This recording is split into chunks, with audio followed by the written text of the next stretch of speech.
नमस्कार बंधुओं और भगिनियों। साहित्य एक समंदर में आप सभी का स्वागत है। लीजिए, आज प्रस्तुत है सूर्यबाला दीदी की कहानी कौमुदी। एक प्रश्न। उस दिन दरवाजा खोलने पर मैं तुम्हें सामने देख एकदम सन्नाटे में आ गई थी। यह कैसे कौमुदी? कहाँ वह दुबली पतली सी रंग उधड़े सलवार कमीज में हमेशा हंसने हंसाने वाली चुलबुली लड़की? कहाँ यह भरी भरी सिंदूरी मांग, मंगलसूत्र, बिछुए और महावर रचे पैरों वाली सध ब्याहता? तो सारी कॉलोनी में गर्म लू के झकोरों की तरह सनसनाती अफवाहें आखिर सच निकली। आह, पिछले 3 दिनों से इसके घर के दरवाजे नहीं खुले हैं। माता पिता अर्धविक्षिप्त और गुमसुम होंगे ही। अपनी बेटी के ऐसे नवविवाहिता का रूप को देखना असह्य हो रहा था कौमुदी। लेकिन कमाल की थी तुम कि मेरा मन भापने के बावजूद मेरे कंधे पर झूल कर हंसे जा रही थी, जैसे किसी जिद पर आमदा हो। ये खटीली अड़ियल हंसी। क्या करूं, मन नहीं माना न काला मौसी। सो बस थोड़ी देर के लिए आपके पास भाग आई, अपनी जीत की खुशी सेलिब्रेट करने। जीत, खुशी, सेलिब्रेट, बिस बुझे बाणों से ये शब्द तुम्हारे मुख से आकर निकले कैसे कौमुदी? सचमुच तुम्हारी सरल निष्कपट हंसी को अब बेशरम हंसी कहने में मुझे जरा भी संकोच नहीं है। लेकिन तुम अपना वाक्य पूरा करते हुए सहज भाव से कह रही थी, अब घर तो जा नहीं सकती ना। जाने तुम्हारी हंसी में क्या था कि दया की एक धुंधली सी आभा उतर आई ही थी कि अंदर का आक्रोश उस पर गिद्ध की तरह झपट्टा मार गया। हाँ, घर अब कहाँ इसका, अर्थात इन दोनों का। कोई घर ही नहीं, और न इतनी जल्दी कोई अपने घर में इन्हें पनाह ही देने वाला है।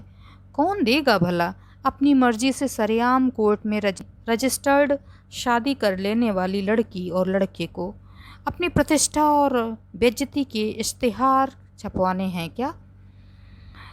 अपने घर में तुम्हारी उपस्थिति मुझे लगातार असहज बनाए दे रही थी, बल्कि नागवार गुजर रही थी कौमुदी। लेकिन तुम थी कि उल्टे मुझे ही चिढ़ाते हुए कह रही थीं, अरे मेरे मंगलसूत्र, बिछुए और पायल भी नहीं देख रही आप? मंगलसूत्र सोने की पॉलिश वाले हैं तो क्या बाकायदा ब्याहता तो हूँ, और बिछुए गिलट के हैं तो क्या बाकायदे बसते तो हैं मेरी शादी का ऐलान करते हुए। छी, तू अपने घावों पर खुद ही नमक छिड़क रही है कौमुदी। कुछ समझ में नहीं आया, फिर भी मन के अंदर जहर की फैलती घृणा संभालते संभालते भी जबान से फिसल पड़ी।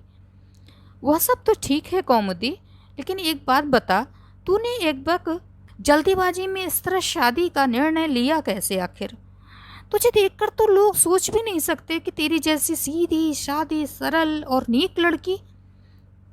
हठात मैं चौंक गई हूँ। तुम्हारा चेहरा तमतमा आया था, जावाज सिपाही की तरह। तुमने अपने तरतराते आंसुओं को रोक रखा था और तुम्हारे कांपते ओठों के मौन पर लिखा था, वरुस्टस।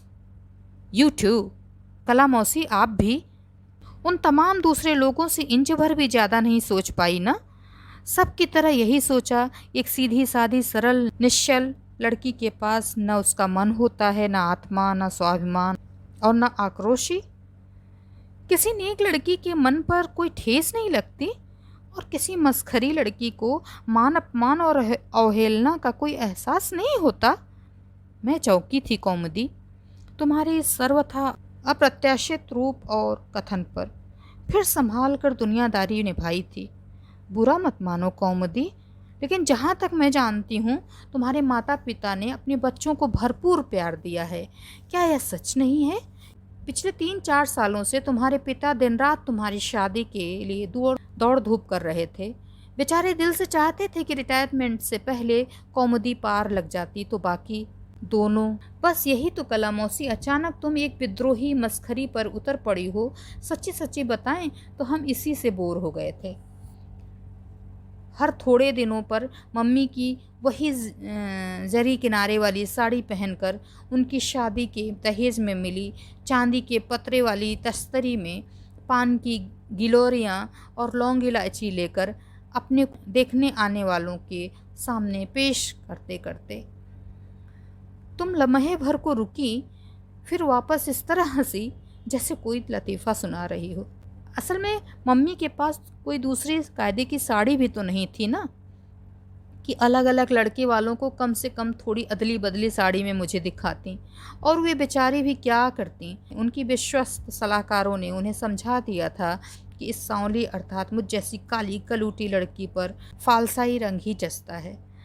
लेकिन अब मुझे तो थोड़ा चिंच चाहिए था न कला मौसी। खी खी खी। उफ, तुम्हारी हंसी आज कितने रंग दिखा रही थी कौमुदी। हाँ, मुझे याद है, ऐसे हर प्रसंग के बाद तुम थोड़ी देर के लिए किसी बहाने अपने आप को कमरे में बंद कर लेती थीं। फिर घंटे 2 घंटे बाद पाउडर की परतें पोंछ पाँच सलवार कुर्ते में अपना छितरा बितरा वजूद समेटे मसखरे अंदाज में मेरे पास पहुंच जाती। मैं तेरे आहत अभिमान को प्यार से सहलाती। क्या हुआ री कौमुदी, आज फिर तेरी अदालत में किसी की पेशी हुई? छुट्टी कर दी न तूने उसकी? तुम जान की बाजी लगाकर हंसती थी तब, और क्या करती कला मौसी? एकदम शुतुरमुर्गी कद काठी और कोयले सा झवाया रंग, मतलब अंगीठी बुझी ही पड़ी रहेगी उसकी। और तुम मेरे साथ खिलखिलाकर हंस पड़ती। पता नहीं तुम्हारी वह हंसी किसे भरमाना चाहती थी कौमुदी, लेकिन मुझे मालूम है हर बार इस तरह किसी पार्टी के सामने चाय की ट्रे पान की तश्तरी लेकर पेश होते समय तुम्हें अपने चेहरे, दुबली कलाइयों, समूचे शरीर पर चारों तरफ बैठे लोगों की आंखों की शक्ल में कांटे ही कांटे चुभते महसूस होते। तुम्हारा रंग और सांवला हो जाता, तुम्हारी खिलंदड़ी मुस्कान दयनीय सी लगती और तुम्हारी उंगलियां कांपने लगती। और तमाशा खत्म होने के बाद जब तुम कुछ ज़्यादा ही हंसती हुई मेरे पास आती तो मुझे अनायास वह गीत याद हो आता, तुम इतना जो मुस्कुरा रहे हो, क्या गम है जिसको छुपा रहे हो। एक बार तुमने कहा था। कितनी अजीब बात है ना कला मौसी, बचपन से आज तक स्कूल कॉलेज कभी किसी ने मुझे बदसूरत बदशक्ल नहीं माना। टीचरें मुझे चुलबुली कहकर दुलारती थीं, एक अच्छी लड़की के रूप में मेरी मिसाल देकर मेरे प्रश्नोत्तर पढ़कर सुनाती थीं। एनुअल डे और जलसों में प्रिंसिपल हजारों बेफ सामने मेरी पीठ ठोकती थीं और साथ ही लड़कियां मेरी लहराती चोटियों, मेरी दुबली छरछरी काया से प्यार भरा रश्क करती थीं। अरे छोड़, ऐसे लल्लू पंजुओं के लिए थोड़ी बनी है हमारी कौमुदी। देखना, एक दिन तेरा चांद खुद ब खुद अपनी कौमुदी को ढूंढ लेगा। और आज जब तुमने वह चांद ढूंढ लिया था तो मैं बुरी तरह सकपका गई थी। मेरा संस्कारी मन इसे तुम्हारी उदंडता, चरित्रहीनता और बेशर्मी समझ रहा था। अंदर अंदर कुढ़ते और उस पर से समझदारी का दिखावा करते हुए मैं तुमसे पूछ रही थी, फिर भी कौमुदी, तुम्हारी इस जल्दबाजी के निर्णय के परिणामों की जानकारी है तुम्हें? यहाँ है न, जैसे लपलपाती हुई बिजली कौंधी हो। परिणाम यह होगा कि बाअदब, बामुलाहिजा, होशियार हर किसी को खबरदार किया जाता है कि अब से कोई भी लंबा नाटा, गोरा काला, नौकरियां फास्ता या बेकार बीए या मैं पास या फेल लड़का, उसके माँ बाप, चाचा ताऊ, बहनें, भाभियाँ किसी कौमुदी को उठा बिठा, चला फिरा या नाप जोक कर रिजेक्ट करने की ज़रूरत नहीं कर सकता। अचानक रुकी वह। छोड़िए ये, फ़ोटो देखेंगे उसकी? ठहरिए, दिखाती हूँ। देखा तो सचमुच चौंक गई। मोहक सी हंसी वाला सुदर्शन युवक। गोरा है कला मौसी, इसी से तो रंगीन फ़ोटो खिंचवाई है। जानती हैं मेरा मन क्या कहता है? जानती हैं मेरा मन क्या करता है? इन फ़ोटो की 20-25 कापियाँ करा के उन सारे लल्लू पंजुओं के पते पर अपने अंगूठे के निशान के साथ भिजवा दूँ। पते मिल जाएंगे मम्मी की डायरी से। लेकिन मम्मी के पास घर तो जा नहीं सकती ना। और तुम्हारी हंसी जैसे गहराते भंवर के बीचों बीच डूबती चली गई। हाँ कौमुदी, मुझे मालूम है तुम्हारे घर ने तुम्हें नहीं स्वीकारा था, शहर ने भी नहीं। तुमने हार कर उदय के साथ यह शहर छोड़ दिया था। दोनों घरों के बंद दरवाजों का स्पष्ट निर्देश मानते हुए उदय के परिवार का तो लाखों का घाटा हुआ था। भारतीय समाज में एक आज्ञाकारी संस्कारी बेटा लाखों का ब्लैंक चेक जो होता है। शहर छोड़ने से पहले तुम मेरे पास आई थीं, अब सचमुच तुम विदा हो रही थीं। अब अपने आंसुओं को छुपाने के लिए कोई बहाना नहीं तलाशना था तुम्हें। मेरे कंधे पर सिर रखे रखे जैसे बहुत दूर देखते हुए तुमने कहा था, कला मौसी, मैंने आपकी बात मानी थी। आपके कहे अनुसार मम्मी पापा को एक पत्र लिख दिया था कि उदय की अपने प्रति आसक्ति का एहसास तो मुझे था, वह भी पिछले कुछ महीनों से ही, लेकिन इस तरह एकाएक शादी करने की बात तो हम दोनों ने सोची भी नहीं थी। न जाने मेरे उद्विग्नता का वह कैसा अंधर चला कि उस दिन जब वह बेहद लाड साहब सा दिखता लड़का और उसके बूते पर ऐंठता परिवार मुझे बेरौनक कहकर मुंह बिचकाते चले गए, मैं हमेशा की तरह आपके पास आकर हंसते जाने के बदले उदय के पास जाकर रोती चली गई। इस विवाह का निर्णय भी हमने लाचार हो और यह जानने के बाद ही किया कि मेरा परिवार चाहे मुझे सालों साल पान के बीड़ों के साथ ऐसी ही शर्मिंदगी से गुजारता चला जाए, लेकिन उदय के साथ शादी की स्वीकृति कभी नहीं देगा। और उदय का परिवार भी, और हजारों लाखों के पलड़ों में तुलवाता उसकी बोली लगवाता रहेगा। उन पलड़ों पर मेरे पिता तुलने की हिम्मत कर भी नहीं सकते। और इस तरह उदय के परिवार की अर्थनीति, मेरे घर की धर्म नीति और शर्म नीति हमें उधेड़ कर तार तार करती रहेगी। फिर भी कला मौसी, मन में एक उम्मीद थी कि थोड़ी डांट फटकार के बाद ही सही, पर मम्मी पापा मुझे स्वीकार कर लेंगे, क्योंकि उदय एक अच्छा लड़का है। वह विवाह के नाम पर खरीद फरोख्त में विश्वास नहीं रखता। उसने अपने माता पिता को भी समझाने की बहुत कोशिश की, लेकिन उन लोगों ने भी मुझे देखने वाले अत्यंत सामान्य स्थिति के परिवार की तरह मुझसे ज़्यादा पापा की हैसियत को रिजेक्ट कर दिया।